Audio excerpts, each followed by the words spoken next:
Hello everyone, you are warmly welcome to Saman Yapa YouTube channel.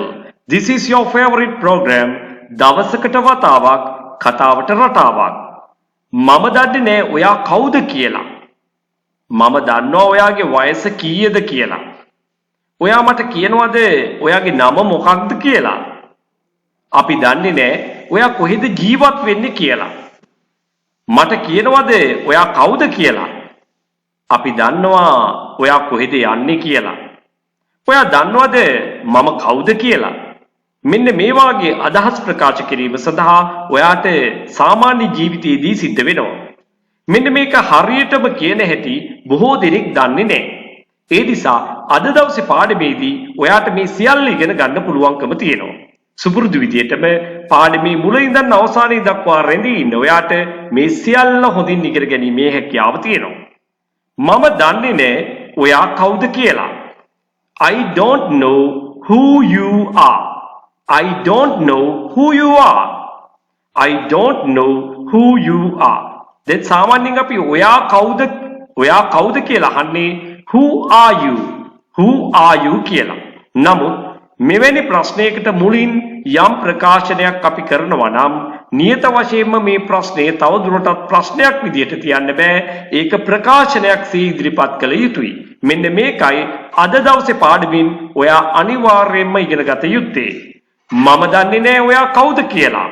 I don't know who you are. මම දන්නවා ඔයාගේ වයස කීයද කියලා.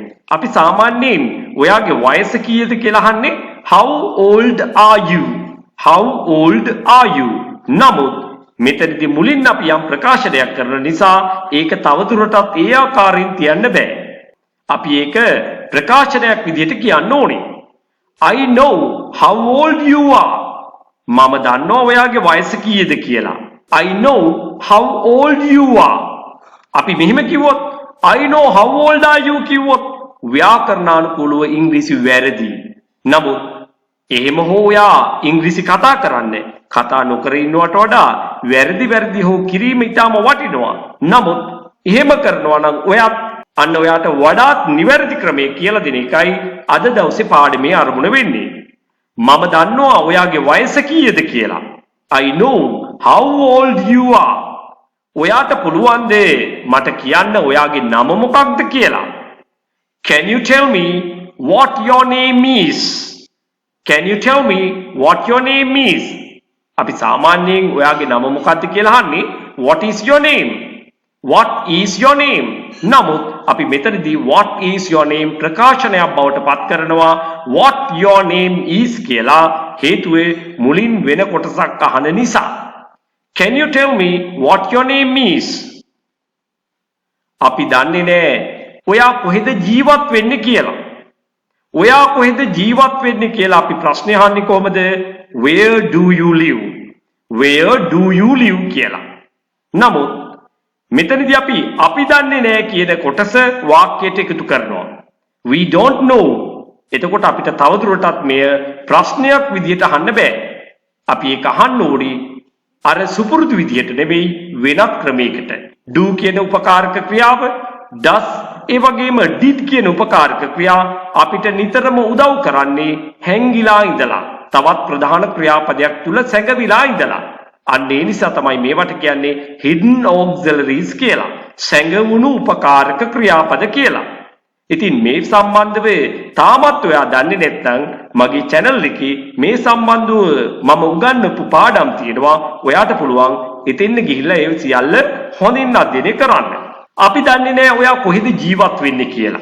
We don't know where you live. We don't know where you live. ඔයාට පුළුවන් ද මට කියන්න ඔයා කවුද කියලා? ඔයාට පුළුවන් ද මට කියන්න ඔයා කවුද කියලා? Can you tell me who you are? සාමාන්‍යයෙන් ඔයා කවුද කියලා කියන්නේ මෙහෙමයි. Who are you? Who are you? ඔයා කවුද?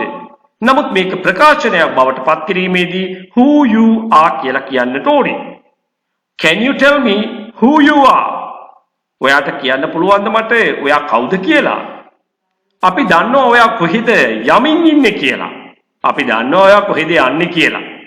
කොහෙද යන්නේ කියලා අපි අහන්නේ where are you going? Where are you going? Where are you going? නමුත් අපි මුලින් මෙන්න මේ ප්‍රකාශනයට යම් කොටසක් එකතු කරන නිසා තවදුරටත් ප්‍රශ්නය ඒ ආකාරයෙන්ම තියන්න බෑ. We know where you are going. We know where you are going. අපි දන්නවා ඔයා කොහෙද යමින් ඉන්නේ කියලා. ඔයා දන්නවද මම කවුද කියලා? මම කවුද? Who am I? නමුත් මේ වාක්‍යයේදී මුලට යම් කොටසක් එකතු කරන නිසා මේක ප්‍රකාශනයක්සේ ලිවිය යුතුම වෙනවා. Do you know who I am? Do you know who I am? මම ගණන් ගන්නේ නෑ ඔයා කවුරු වුණත්. Who are you? වෙනුවට අපි who you are මෙතෙන්ද යොදා ගන්නවා. මම ගණන් ගන්නේ නෑ සලකන්නේ නෑ එයාව ගානකට ගන්නේ නෑ කියන්න අපි පාවිච්චි කරනවා care කියන verb එක. එතකොට අපි කියන්න ඕනේ එක I don't care. I don't care who you are. මම ගණන් ගන්නේ නෑ ඔයා කවුරු වුණත්. මට මොකද ඔයා කවුරු වුණත්. I don't care who you are. ඔයා දන්නවද මේක මොකක්ද කියලා? දැන් මේක මොකක්ද කියලා අපි අහන්නේ කොහොමද? What is this? What is this? නමුත් මේක මේ විදිහට දැන් අහන්න බෑ. මේ වාක්‍යයේ මුලට යම් කොටසක් එකතු කරලා තියෙන නිසා. Do you know? ඔයා දන්නවද? What this is? Do you know what this is? ඔයා දන්නවද මේක මොකක්ද කියලා? Do you know what this is? මෙන්න මේ විදිහටයි නිවැරදිව ඉංග්‍රීසි භාවිතා කරන්න ඕනේ. ඔයා දන්නවද අරක මොකක්ද කියලා? අරක මොකක්ද කියලා අපි අහන්නේ කොහොමද? What is that? What is that? නමුත් ඔයා දන්නවද අරක මොකක්ද කියලා? මෙන්න මේ වාක්‍ය අහන්නේ කොහොමද? Do you know what that is? Do you know what that is? මම දැනගන්න ආසයි ඔයාගේ නම මොකක්ද කියලා. I love to know what your name is. I love to know what your name is. මට හිතයි අහන්න ඇගේ නම මොකක්ද කියලා. මට හිතයි අහන්න ඇගේ නම මොකක්ද කියලා. මෙන්න මෙතනදී අපි feel like කියන pattern එක පාවිච්චි කරනවා. feel like වලින් අනතුරු අනිවාර්යයෙන්ම අපි ක්‍රියාවට ing යෙදු ක්‍රියාපදයක් භාවිතා කළ යුතුයි. මේක භාෂාවේදී gerund දෙකක් කියලා කියනවා. I feel like asking what her name is. I feel like asking what her name is. I feel like asking what her name is. මට හිතයි අහන්න ඇගේ නම මොකක්ද කියලා. I feel like asking what her name is. ඔයා දන්නවද මේකට මොකක්ද කියන්නේ කියලා? ඔයා දන්නවද මේකට මොකක්ද කියන්නේ කියලා? Do you know what this is called? Do you know what this is called? Do you know what this is called? මෙන්න මේ විදිහටයි අපි හොඳින් පුරුදු පුහුණු වීම කළාට පස්සේ කියන්න ඕනේ. අහන්න ඕනේ. Do you know what this is called? ඔයා දන්නවද මේකට මොකක්ද කියන්නේ කියලා? Do you know what this is called? ඔයා දන්නවද මට කවුරු කියලාද කියන්නේ කියලා? ඔයා දන්නවද මට කවුරු කියලාද කියන්නේ කියලා? මට කවුරු කියලාද කතා කරන්නේ කියලා ඔයා දන්නවද? ඔන්න ඔකයි ඔය අහන්නේ. Do you know who I am called? Do you know who I am called? ඔයා දන්නවද අරකට කියන්නේ මොකක්ද කියලා? ඔයා දන්නවද අරකට කියන්නේ මොකක්ද කියලා? අරකට කියන්නේ මොකක්ද කියලා අපි අහන්නේ කොහමද? What that is called කියලා අහනවද? නෑ. What is that called? What is that called? නමුත් මේ ප්‍රශ්නය අහන්න කලින් තවත් ප්‍රශ්නයක් මුලින් අහනවා. Do you know what that is called? අන්න ඒ නිසා අපි අවසාන කොටස ප්‍රකාශනයක්සේ භාවිතා කරන්න ඕනේ. ඔයා දන්නවද අරකට කියන්නේ මොකක්ද කියලා?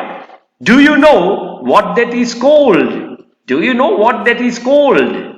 එහෙමනම් අද දවසේ මේ ඉදිරිපත් කළ පාඩමේ ඔයාට ගොඩාක් ප්‍රයෝජනවත් වෙන්න ඇති කියලා මම විශ්වාස කරනවා.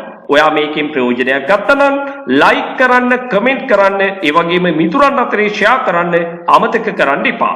පාසල් යන දරුවන්ට උසස් අධ්‍යාපන කටයුතු වල නිරත වෙලා ඉන්න අයට, රැකියාවල නිරත අයට, ඒ වගේම රැකියාව බලාපොරොත්තු වෙමින් සිටින අයට එහෙමත් නැත්නම් විභාග ප්‍රතිඵල බලාපොරොත්තුෙන් සිටින කෙනෙක් වෙන්න පුළුවන්. ඔයාගේ දැනුමට ගැලපෙන විදියට කණ්ඩායමකට එකතු වෙන්න පුළුවන්. එහෙම නැත්නම් තනි පුජ්‍යල පන්තියක් සංවිධානය කරගන්නට පුළුවන්. මේ සියලුම පන්ති දෙආකාරයකට පැවැත්වෙනවා. ඔන්ලයින් ක්ලාසස් ලෙසත්, නේවාසික පුහුණු කඳවුරු ලෙසත්. විශේෂයෙන්ම පාසල් යන දුවලා පුතාලට නම් ඔවුන්ගේ නිවාඩු කාලවලදී මේ නේවාසික පුහුණු කඳවුරු සඳහා සහභාගී වෙන්න පුළුවන්.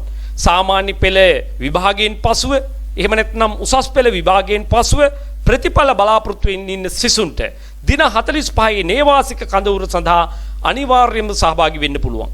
ඒ වගේම වැඩිහිටියෙක් වෙන්න පුළුවන්, රැකියාවක් බලාපොරොත්තු වෙමින් ඉන්න කෙනෙක් වෙන්න පුළුවන්. මෙකී නොකී ඕනෑම කෙනෙකුට ඉංග්‍රීසි භාෂාව ව්‍යාකරණානුකූලව ඉගෙන ගන්න ගමන් චතුර ලෙස ඉංග්‍රීසි කතා කිරීමට අවශ්‍ය නම් ඔවුන්ට නේවාසික කඳවුරු සඳහා සහභාගී වෙන්නට පුළුවන්. ඔබ මේ සම්බන්ධව උනන්දුවක් දක්වන්නේ නම් ඔබගේ අවශ්‍යතාවය පැහැදිලි කරමින් 071 011 22 62ට දැන්ම WhatsApp voice message එකක් යොමු කරන්න.